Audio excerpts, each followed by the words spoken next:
Un cable de alimentación, inyector de agua y rociador de agua, cubo de agua y alimento de regalo, se usa después de que los pollitos eclosionan. La incubadora eléctrica doble está equipada con un cable de conexión a batería. Manual de instrucciones, manguera de agua y base de agua, red de eclosión. Después de conectar la fuente de alimentación, mostrará la temperatura y la humedad. Actualmente está en modo de incubación de pollos.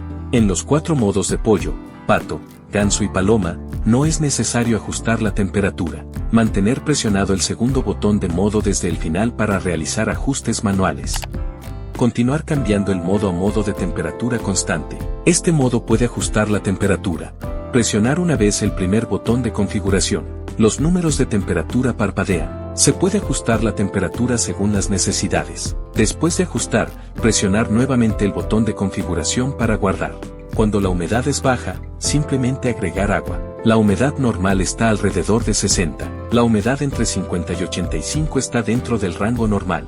Esta es la lámpara de ovoscopio. Cuando se necesita ovoscopiar, presionar la lámpara de ovoscopio. Colocar el extremo más grande del huevo entero hacia abajo frente a la fuente de luz. Abrir la tapa, el interior son rodillos. Colocar los rodillos uniformemente según el tamaño del huevo entero. Después de colocar, se puede realizar una prueba manual. Conectar el cable y la tapa correctamente. Presionar el botón de signo más una vez y observar el estado de rodadura del huevo entero. Cuando los huevos de gallina llegan al día 19 para eclosionar, quitar todos los rodillos. Colocar la red de eclosión y poner los huevos de incubación encima. Usar el rociador pequeño para rociar agua tibia con vinagre sobre los huevos de incubación en un área grande.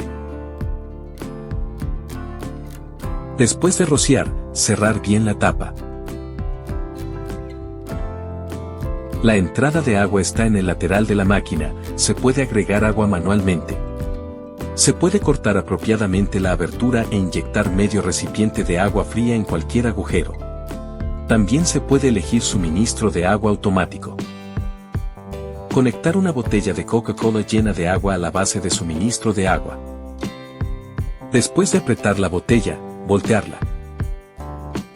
Conectar un extremo de la manguera de agua a la base y el otro extremo al orificio. Cuando se usa la máquina en verano, quitar la capa de aislamiento. Quitar la tapa al lado del motor. Quitar la tapa superior de la máquina. Luego quitar la base. El orden inverso permite ensamblar gradualmente la máquina. Cuando se usa la máquina en invierno, no quitar la capa de aislamiento. Exciting news! We'll be exhibiting in the Philippines from August 26th to 28th, 2026. Stay tuned for more updates, and we can't wait to see you there.